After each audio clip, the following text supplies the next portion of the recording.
membatalkan perkawinan. Nah, menurut hukum kanonik Ibu Bapak dan rekan-rekan. Oke, saya perbesar dulu. Halo Jepang, I love you Jepang. Oke, yuk. Membatalkan perkawinan menurut hukum kanonik Ibu Bapak. Ibu Bapak dan rekan-rekan, istilah membatalkan tetapi maksudnya adalah menyatakan bahwa suatu perkawinan tidak sah untuk disebut sebagai perkawinan Ibu Bapak. Di sini Ibu Bapak dan rekan-rekan, secara umum Gereja Katolik selalu memandang perkawinan sebagai perkawinan yang sah, kecuali dapat dibuktikan kebalikannya Ibu Bapak. Dan menurut Gereja Katolik, ada 3 hal yang membatalkan perkawinan. 1, halangan menikah. 2, cacat konsensus. Dan 3, cacat kanonika. Ibu Bapak dan rekan-rekan, jika ada 1 atau lebih halangan cacat, saya ulang, jika ada 1 atau lebih halangan atau cacat ini yang terjadi sebelum perkawinan atau pada saat perkawinan diteguhkan Ibu Bapak, maka sebenarnya perkawinan tersebut sudah tidak memenuhi syarat. Sudah tidak dapat memenuhi syarat Ibu Bapak. Untuk apa? Untuk dapat disebut sebagai perkawinan yang sah sejak awal mula Ibu Bapak.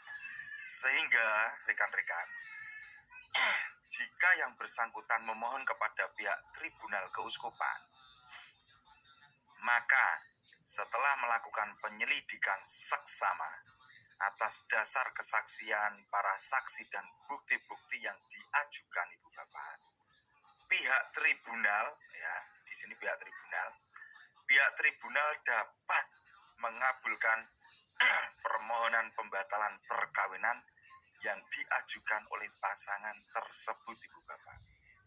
Sebaliknya, jika perkawinan tersebut sudah sah, maka perkawinan itu tidak dapat dibatalkan ataupun diceraikan. Sebab demikianlah yang diajarkan oleh sabda Tuhan Ibu Bapak, Matius 19 ayat 5 sampai 6. Kita sekarang akan melihat penjabaran ketiga hal yang membatalkan perkawinan menurut hukum kanonik Gereja Katolik Ibu Bapak. Ini dokumennya di sini. Yang pertama, macam-macam halangan menikah adalah bisa dilihat di Kitab Hukum Kanonik Kanon 1083 sampai 1094. Yang pertama, macam-macam halangan menikah ya. Yang pertama, kurangnya umur. Kedua, impotensi.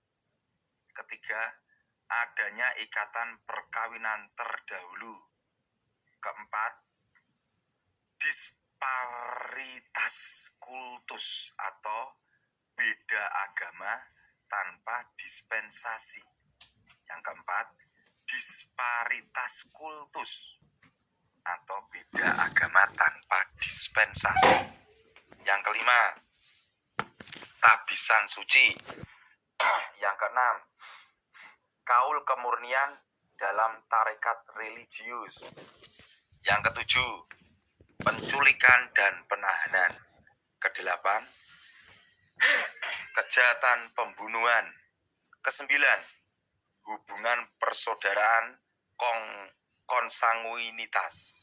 Hubungan persaudaraan konsanguinitas. Kesepuluh, hubungan semenda. Kesebelas, halangan kelayakan publik seperti konkubinat. 12, hubungan adopsi. Oke, slide selanjutnya. Sekarang masuk dalam poin kedua, yaitu cacat konsensus. Bisa juga dilihat di kitab hukum kanonik, kanon 1095 sampai 1107. Cacat konsensusnya adalah 1. Kekurangan kemampuan menggunakan akal sehat. Kedua, cacat yang parah dalam hal pertimbangan atau grief defects of discretion of judgment. Ketiga, ketidakmampuan mengambil kewajiban esensial perkawinan. Keempat, ketidaktahuan akan hakikat perkawinan atau ignorance. Kelima, salah orang. Keenam, salah dalam hal kualitas pasangan yang menjadi syarat utama. Ketujuh, penipuan atau dolus. 8. Simulasi total atau hanya sandiwara untuk keperluan tertentu seperti mendapat izin tinggal atau kewarganegaraan tertentu. Ini ada tuh, nggak usah dipertegas lah. Nomor 8 jelas ya, untuk mendapatkan izin tinggal atau kewarganegaraan tertentu. Kesembilan, simulasi sebagian seperti kontra bonum polis dengan maksud dari awal untuk tidak mau mempunyai keturunan. Di sini Ibu Bapak, kontra bonum fidei, yaitu tidak bersedia setia atau mempertahankan hubungan perkawinan yang eksklusif hanya untuk pasangan. Masuk dalam kontra bonum sakramen, yaitu tidak menghendaki hubungan yang permanen atau selamanya. Masuk dalam kontra bonum coniugum, yaitu tidak menginginkan kebaikan pasangan. Contoh, menikahi agar pasangan dijadikan pelacur dan lain seterusnya. Ke-10, menikah dengan syarat kondisi tertentu. 11, menikah karena paksaan. Ke-12, menikah karena ketakutan yang sangat akan ancaman tertentu. Ketiga, masuk dalam cacat forma kanonika Ibu Bapak, itu dilihat di kanon 1108 sampai 1123. Cacat forma kanonika pada dasarnya pernikahan diadakan berdasarkan cara kanonik Katolik Ibu Bapak, di depan otoritas gereja Katolik dan 2 orang saksi. Maka Ibu Bapak, pernikahan antara 2 pihak yang dibaptis, yaitu satu pihak Katolik dan yang lain Kristen non-Katolik, memerlukan izin dari pihak ordinaris gereja Katolik atau pihak keuskupan di mana perkawinan akan diteguhkan. Sedangkan pernikahan antara pihak yang dibaptis Katolik dengan pihak yang tidak dibaptis, yaitu non-Katolik dan non-Kristen, memerlukan dispensasi dari pihak ordinaris Ibu Bapak. Jika terdapat satu hal Ibu Bapak atau lebih dari hal-hal yang membatalkan perkawinan ini, maka salah satu pihak pasangan tersebut dapat mengajukan surat permohonan pembatalan perkawinan kepada pihak tribunal keuskupan. Ibu Bapak dan rekan-rekan, pihak tribunal keuskupan akan memeriksa kasus tersebut. Dan jika ditemukan bukti-bukti yang kuat dan para saksi, maka Ibu Bapak, tribunal dapat meluluskan permohonan tersebut. Baru jika sudah dikeluarkan surat persetujuan tribunal, maka perkawinan tersebut dapat dinyatakan resmi tidak sah. Dan dengan demikian, kedua belah pihak berstatus bebas atau tidak lagi terikat perkawinan tersebut. Ibu Bapak dan rekan-rekan yang kucinta, yang kukasihi, itu masuk dalam poin slide pertama, Nanti tetap kita bagikan link, tetapi waktu kita terbatas ya. Inilah yang kenapa saya membuat judul konten dengan pembatalan perkawinan. Karena sudah mulai ada bintik-bintik untuk framing. Dikatakan di luar Alkitab, di luar Alkitab. Karena dia tidak mengetahui dokumen gerejanya masing-masing, jadi seperti itu. Kalau kalau orang itu menguasai dalam dokumen gerejanya, pasti dia akan belajar sampai detail-detail dalam dokumen gereja, penyampaiannya. Kalau selalu berbicara sola, tetapi landasannya berubah-ubah, ya lucu. Nah, kita mempunyai dokumen kok, jadi tahu rinci, bukan asumsi saya pribadi, bukan. Yang saya sampaikan dalam materi hari ini kan juga berkaitan dengan dokumen gereja kita, Ibu Bapak. Gitu Ibu Bapak ya. Oke. Sekarang kita masuk dalam slide selanjutnya.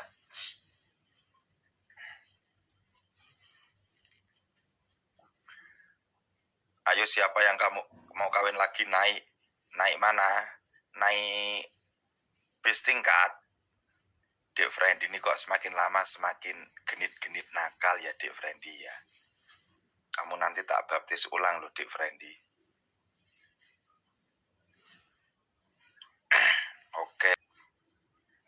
Ya, memang gak takut dosa dia. Dek Iwan Ongko. Dek Friendly itu nakal, ini tak panggil Dek semua. Karena umur saya kan 100 triliun tahun. Manusia abadi saya ini. Nanti biru jodohnya sama Ganindra aja itu dia biru jodoh itu. Oke Bapak dan rekan-rekan, kita masuk dalam menghadapi tragedi perkawinan. Nah, ini dokumen semua Ibu Bapak. Rujukan dari Kompendium Katekismus Gereja Katolik Ibu Bapak. Mainkan coy. Ibu Bapak dan rekan-rekan, bila mana gereja mengizinkan perpisahan fisik antara pasangan suami istri? Bila mana gereja mengizinkan perpisahan fisik antara pasangan suami istri? Gereja mengizinkan perpisahan fisik pasangan suami istri Ibu Bapak jika karena alasan yang serius. Mereka tidak mungkin hidup bersama, walaupun mungkin ada harapan untuk rekonsiliasi. Tetapi Ibu Bapak, selama salah satu dari pasangan itu masih hidup, yang lainnya tidak bebas untuk kawin lagi. Halo, siapa di antara kamu para pria yang nikah ngumpet-ngumpet dari istrimu? Saya ulang, gereja mengizinkan perpisahan fisik pasangan suami istri jika karena alasan yang serius mereka tidak mungkin hidup bersama, walaupun mungkin ada harapan untuk rekonsiliasi. Tetapi Ibu Bapak dan rekan-rekan, selama salah satu dari pasangan itu masih hidup, yang lainnya tidak bebas untuk kawin lagi, kecuali jika perkawinan itu batal dan dinyatakan demikian oleh otoritas gereja. Lu kok gereja sedikit gereja toh? Dikacil loh, memang kita otoritas gereja.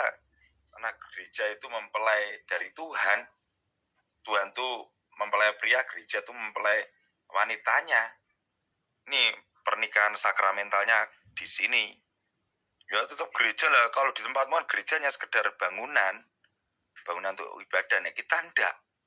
Gereja itu suatu sarana, prasarana dalam menapaki untuk menuju keselamatan.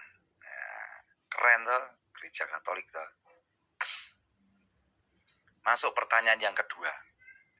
Apa sikap gereja terhadap mereka yang cerai dan kemudian kawin lagi? Nah, ada tuntunannya ada.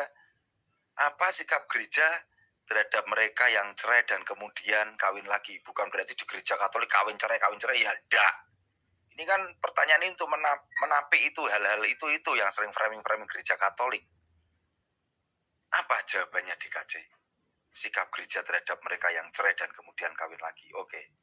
Jawabannya, gereja karena setia kepada Tuhannya tidak dapat mengakui perkawinan orang-orang yang secara sipil bercerai dan kawin lagi. Jelas? Cetok melo-melo dirimu mendengarkan? Gereja karena setia kepada Tuhannya tidak dapat mengakui perkawinan orang-orang yang secara sipil bercerai dan kawin lagi. Oi, kawin lagi. Tidak dapat mengakui, ya. Barang siapa menceraikan istrinya lalu kawin dengan perempuan lain, ia hidup dalam perzinahan terhadap istrinya itu. Dan jika si istri menceraikan suaminya dan kawin lagi dengan laki-laki lain, ia berbuat zina. Markus 10 ayat 11 sampai 12. Ayatnya ada. Ibu bapak dan rekan-rekan, gereja benar-benar menunjukkan keprihatinan yang dalam terhadap orang-orang itu, ibu bapak, dan menganjurkan mereka hidup dalam iman, doa, beramal, dan memberikan pendidikan Kristiani bagi anak-anak mereka.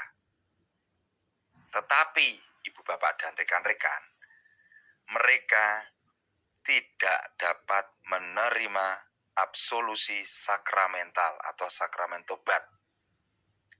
Tidak dapat menerima komuni kudus atau tidak dapat mengemban tanggung jawab gerejawi tertentu selama situasi mereka tidak berubah karena secara objektif bertentangan dengan perintah Allah.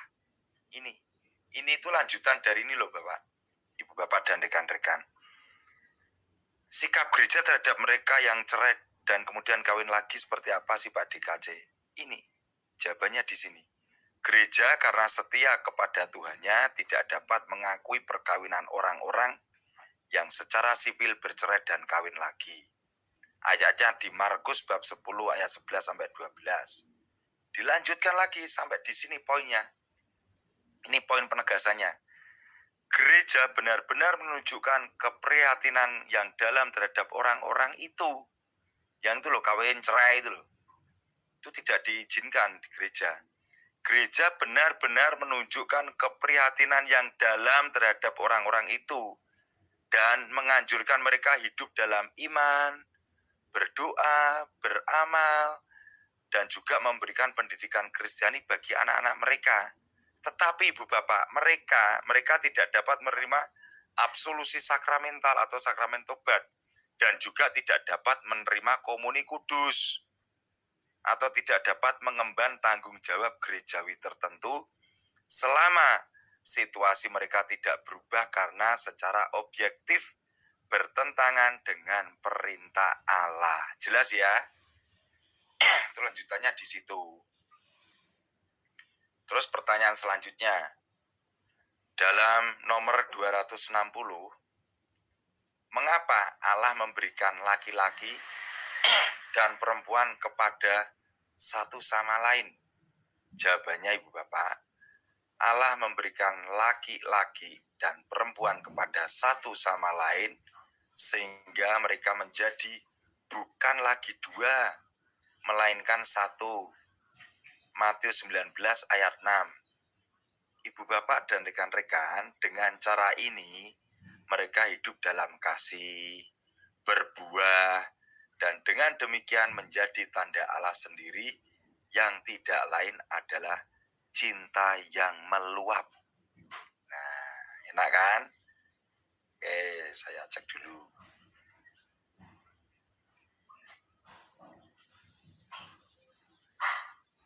Lanjut.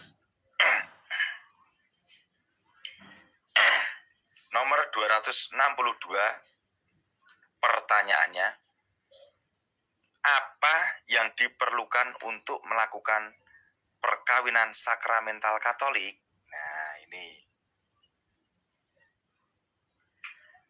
sebuah perkawinan sakramental itu memerlukan 3 unsur, Ibu Bapak. Yang pertama, dari persetujuan bebas. Apa itu persetujuan bebas? Hal yang paling mendalam tentang perkawinan Kristen adalah pemahaman yang dimiliki setiap pasangan bahwa kami adalah gambar hidup dari cinta antara Kristus dan gereja. Itu poin pertama. Poin kedua, penegasan kesatuan eksklusif seumur hidup sak jebole sampai Tuhanlah yang memisahkan. Di sini Bapak, syarat unitas atau kesatuan dan indissolubilitas atau tak terceraikan adalah dasar utama untuk menentang. Nah, Dek Frendi kira-kira dan Dek Ganindra berpoligami enggak, Dek Frendi dan Dek Ganindra? Ini Dek Frendi, ini saya tegaskan dalam poin kedua ya, Dek Frendi. Penegasan kesatuan eksklusif seumur hidup, Dek Frendi. Syarat unitas atau kesatuan dan indissolubilitas atau tak terceraikan mempunyai dasar utama untuk menentang. 1. Menentang berpoligami yang secara Kristiani dipandang sebagai pelanggaran dasar terhadap kasih dan hak asasi manusia. Poin kedua, poligami beruntun, yakni serangkaian hubungan cinta tanpa ikatan yang tidak pernah mencapai komitmen.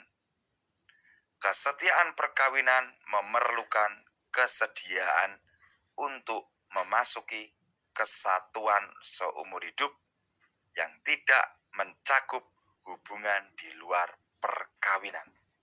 Jelas ya Ibu Bapak dan rekan-rekan, Dek Frendi dan Dek Ganindra, kopinya diseruput dulu.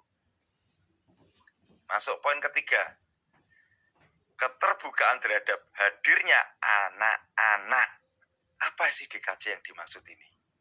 Keterbukaan terhadap hadirnya anak-anak yaitu keterbukaan terhadap kesuburan, berarti bahwa pasangan yang menikah secara Kristiani bersedia menerima anak-anak yang dianugerahkan Allah kepada mereka. Pasangan yang tidak memiliki keturunan dipanggil oleh Allah untuk berbuah dalam cara lain. Nah, ini jangan diartikan yang aneh loh ya. Perkawinan tidak sah jika tidak meliputi ketiga unsur tersebut di atas. Perkawinan yang tidak sah jika tidak meliputi ketiga unsur di atas itu tadi yang pertama ini loh. Persetujuan bebas. Yang kedua, penegasan kesatuan eksklusif seumur hidup. Yang ketiga, keterbukaan terhadap hadirnya anak-anak. Ya, jelas sudah saya bedah satu persatu. Yang berkaitan poin ketiga ini, saya tegaskan lagi. Saya tegaskan. Keterbukaan terhadap hadirnya anak-anak yang dimaksud berarti keterbukaan terhadap kesuburan, berarti bahwa pasangan yang menikah secara Kristiani bersedia menerima anak-anak yang dianugerahkan Allah kepada mereka. Pasangan yang tidak memiliki keturunan dipanggil oleh Allah untuk berbuah dalam cara lain. Ini jangan di-framing loh ya. Berarti selingkuh punya anak itu salah satu, nggak boleh seperti itu. Jangan ditafsirkan bebas kayak itu nggak boleh. Ya, terus gimana DKJ? Mungkin loh ya, nanti biar dijawab paman kita ya. Ini asumsi saya.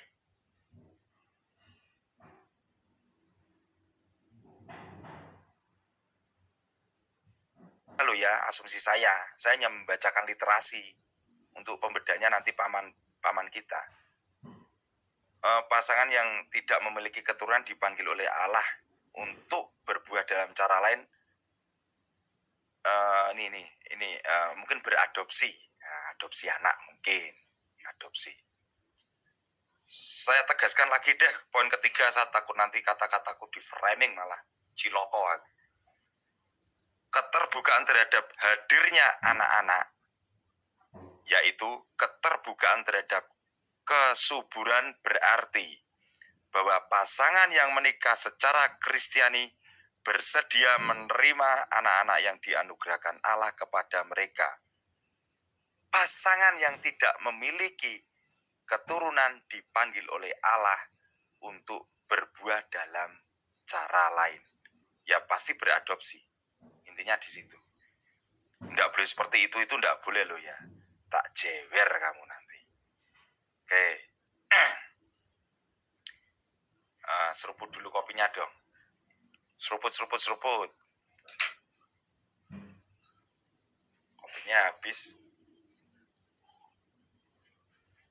Halo Tante Resna Siki, Om Kakak, Om Budi, Om Kenek Templar, dan lain sebagainya. Masuk dalam nomor 263. Mengapa perkawinan tak terpisahkan? Mengapa? DKJ, jawaban DKJ kepada dokumen gereja. Perkawinan tak terpisahkan karena ada 3 alasan ya Ibu Bapak. Ada 3 alasan. Perkawinan tak terpisahkan coy. Karena 3 alasan coy. Alasan pertama, karena esensi dari cinta adalah saling memberi diri tanpa syarat. Esensi dari cinta adalah saling memberi diri tanpa syarat. Yang kedua, karena ini merupakan gambar kesetiaan tanpa syarat dari Allah bagi ciptaannya. Loh, hebat toh? Ketiga, karena ini merupakan pengabdian Kristus kepada gerejanya. Bahkan sampai wafat di kayu salib. Itu tidak boleh terpisahkan. Alasannya seperti itu. Ada 3. Ibu Bapak dan rekan-rekan, pada saat separuh perkawinan di berbagai tempat berakhir dengan perceraian, setiap perkawinan yang bertahan merupakan pertanda besar yang pada akhirnya pertanda bagi Tuhan. Rekan-rekan yang kucinta, yang kukasihi, di bumi ini di mana begitu banyak hal relatif, orang harus percaya kepada Tuhan. Itu sebabnya segala sesuatu yang tidak relatif sangatlah penting. Seseorang yang berbicara kebenaran mutlak atau benar-benar setia. Kesetiaan mutlak dalam perkawinan bukan sekedar pencapaian manusia, karena ini merupakan kesaksian terhadap kesetiaan Allah yang selalu ada bahkan ketika kita mengkhianati atau melupakannya dalam banyak cara. Ibu Bapak dan rekan-rekan, menikah secara Katolik berarti lebih mengandalkan pertolongan Allah daripada daya cinta manusiawi. Jelas. Contoh ini, saat aku pacaran sama istriku nih, aku kan sudah di Katolik, istriku masih di sana. Aku berdoa, istriku tahajud. Tuhan, ini serius lagi, aku bukan bercanda nih, aku serius nih. Kalau diketawain kamu nanti kualat sama aku. Usia aku 100 triliun tahun soalnya, udah tua banget, tapi abadi. Dulu aku masih pacaran sama istriku itu gitu. Tidak mengandalkan daya cinta saya kepada istri, kepada calon saya enggak. Tapi mengandalkan kepada pertolongan Allah. Saya, Novena Rosario, mantan pacarku itu yang sekarang jadi istriku, tahajud. Tuhan Yesus, kalau dia benar-benar jodohku Tuhan, berikanlah yang terbaik. Kalau dia tidak jodohku, berikanlah yang terbaik untuk hidup dia dengan pasangannya yang terbaru. Istriku juga gitu tahajud. Ya Allah, akhirnya ketemu. Ini loh, mengandalkan pertolongan Allah, Tuhan. Begitu aku menikah dengan istriku ada keributan. Keributan kecil, menengah, sampai berat. Ya mengandalkan Tuhan. Nah, itu sering itu.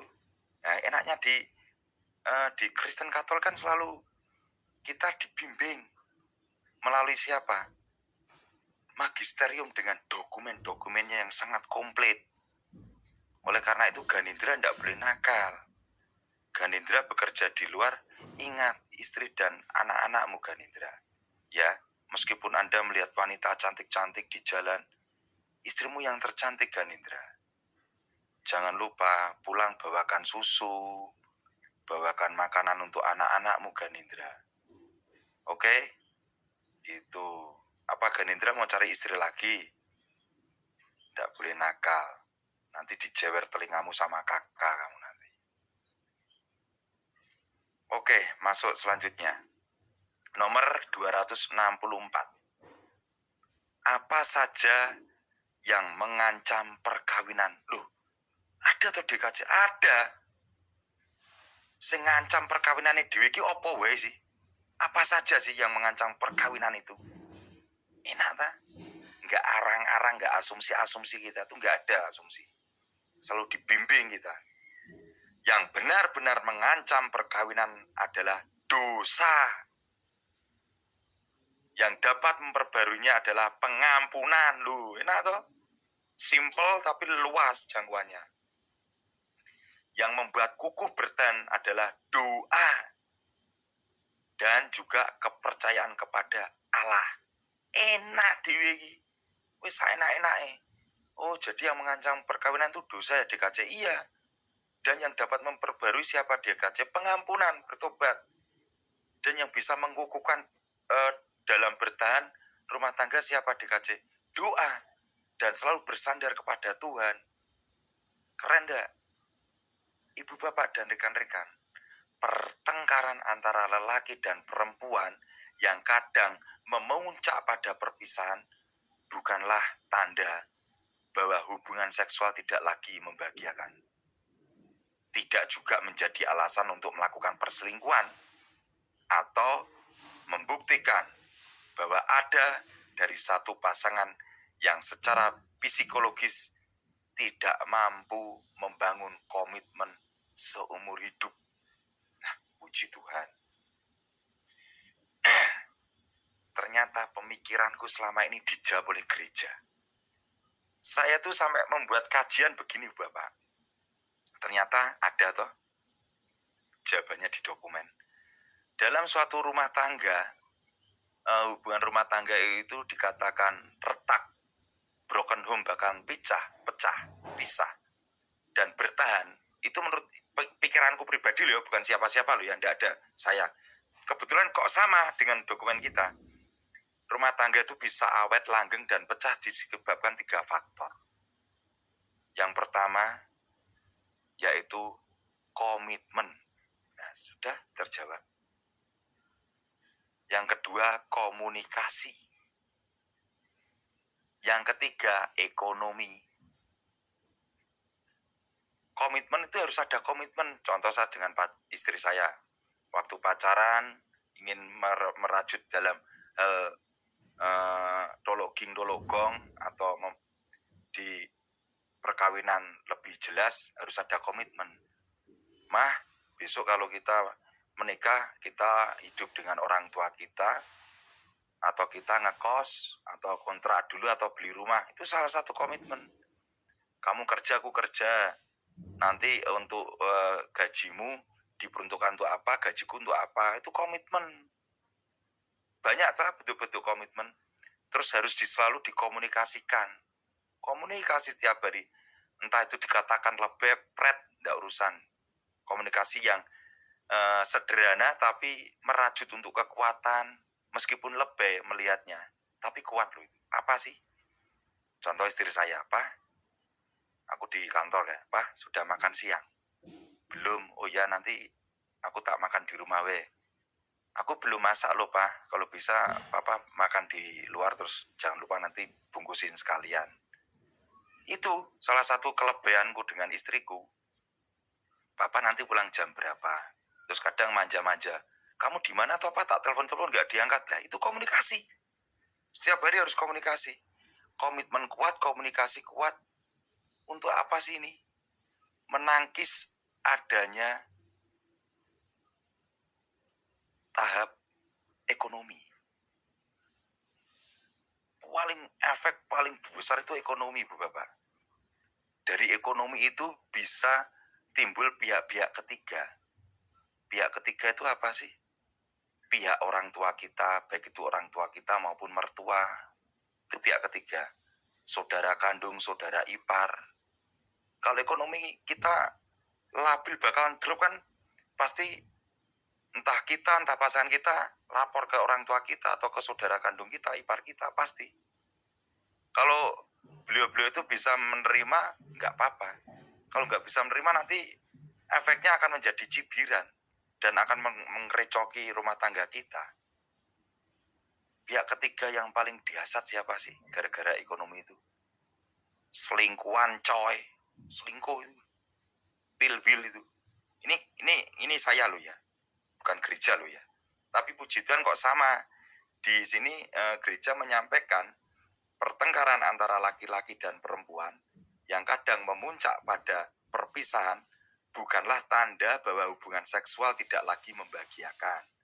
Tidak juga menjadi alasan untuk melakukan perselingkuhan atau membuktikan bahwa ada dari satu pasangan yang secara psikologis tidak mampu membangun komitmen seumur hidup.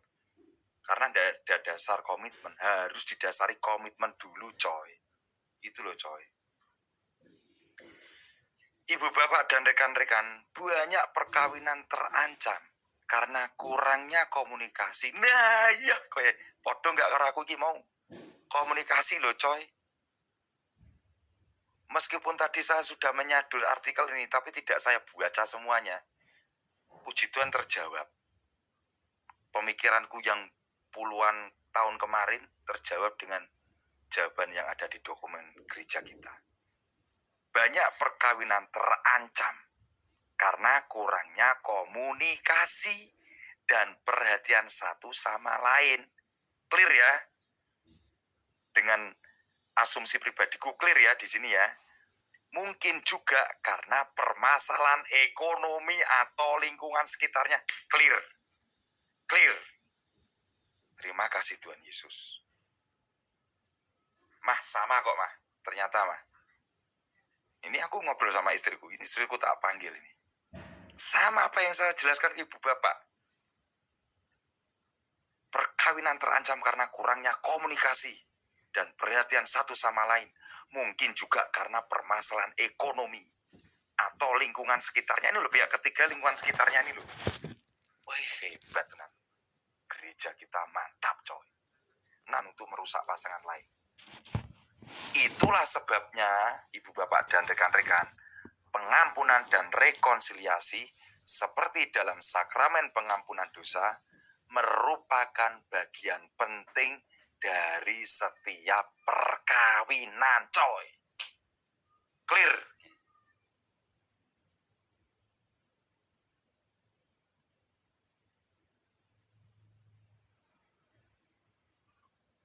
Nah, sekarang kita seruput dulu kopinya, coy. Dear Friendly, sudah seruput kopi belum? Buah selingkuh apa ya? Buah kedondong, buah jambu, buah apa?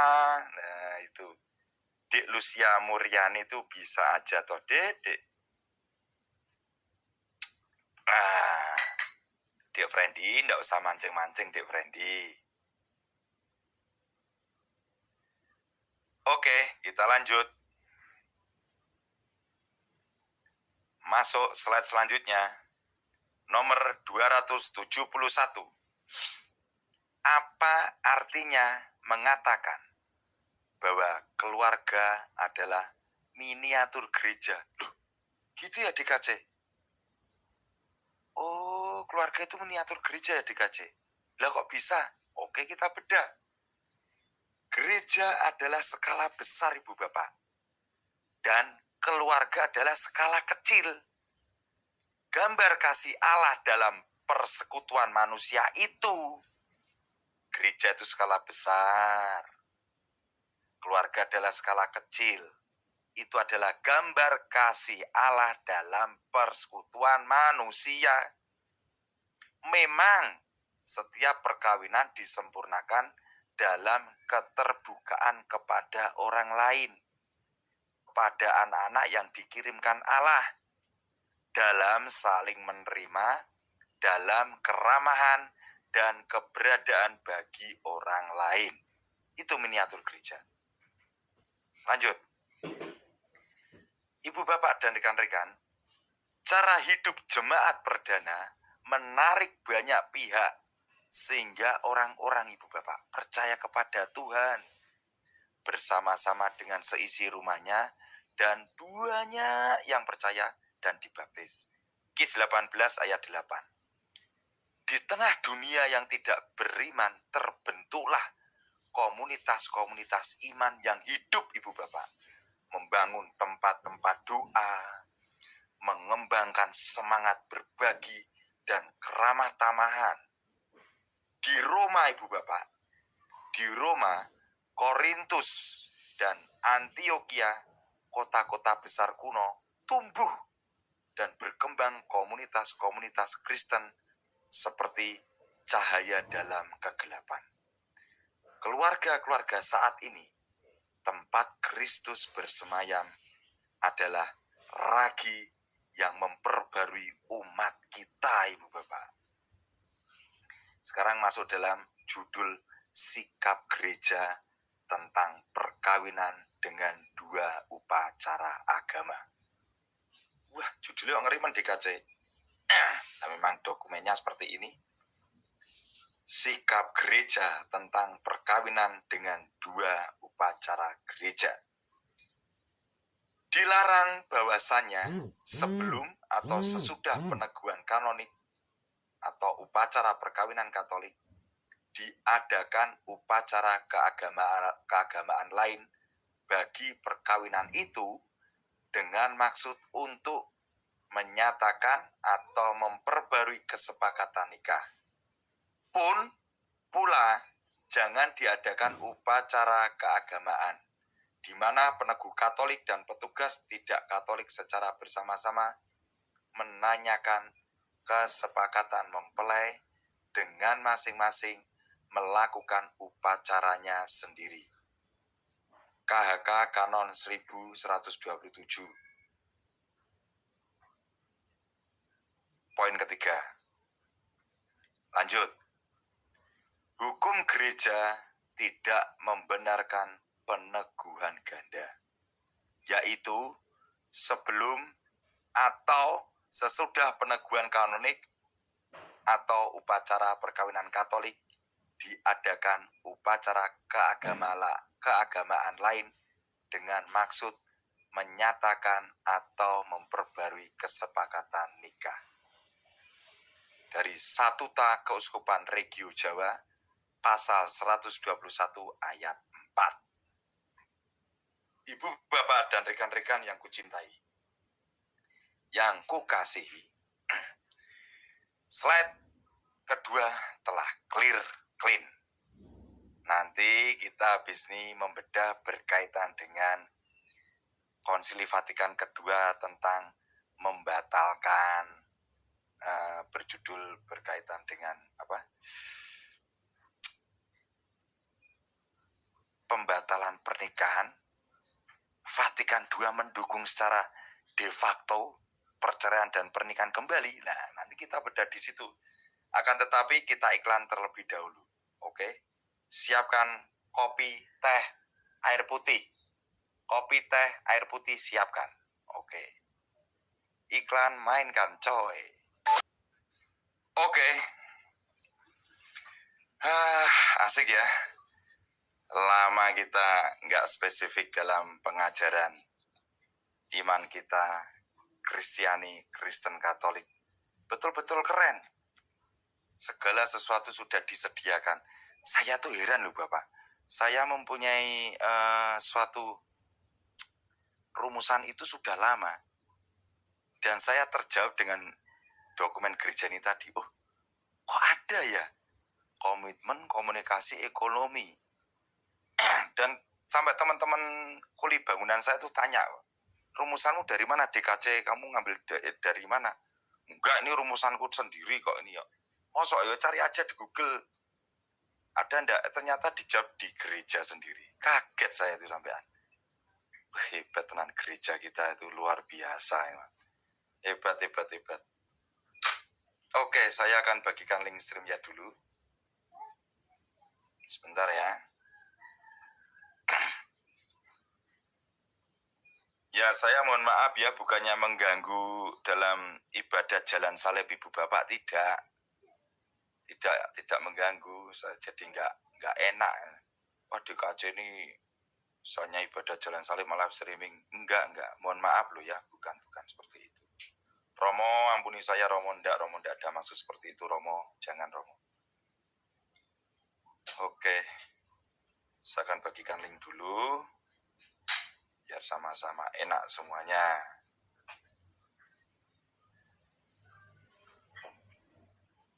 Ya memang apa ya Bapak ya, sangat berat.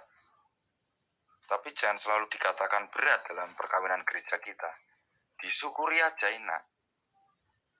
Ya, kalau maliga perkawinan tuh ada percekcokan ya biasa lah. Masa perkawinan tidak ada percekcokan.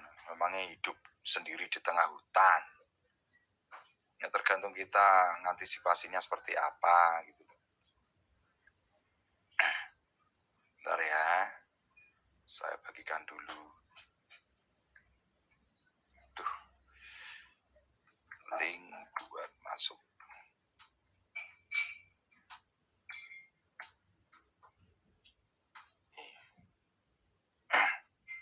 Denderek Gusti, apa ingin berpeluang untuk mencari istri lagi, Denderek? Denderek Gusti. Nah, silakan naik loh Denderek. Ngobrol-ngobrol dengan kita, Denderek.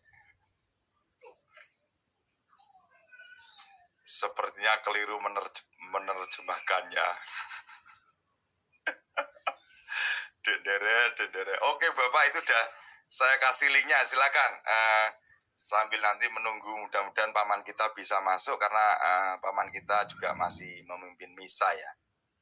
Oke, saya tunggu dulu. Nanti setelah masuk saya bentangkan lagi, saya putar literasi selanjutnya. Dek Frendy, silakan naik Dek Frendy. Yuk ngobrol sama yang kakung DKC sini.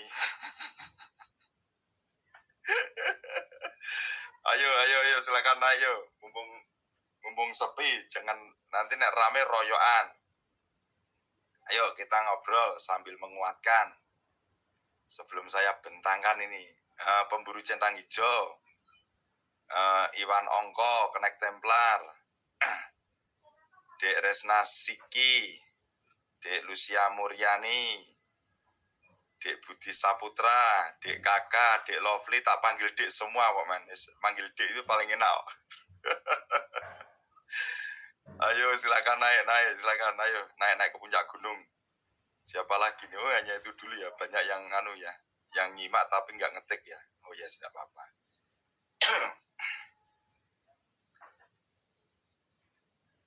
Wah ini malah, ayo naik, silakan. Oke silakan ayo sebelum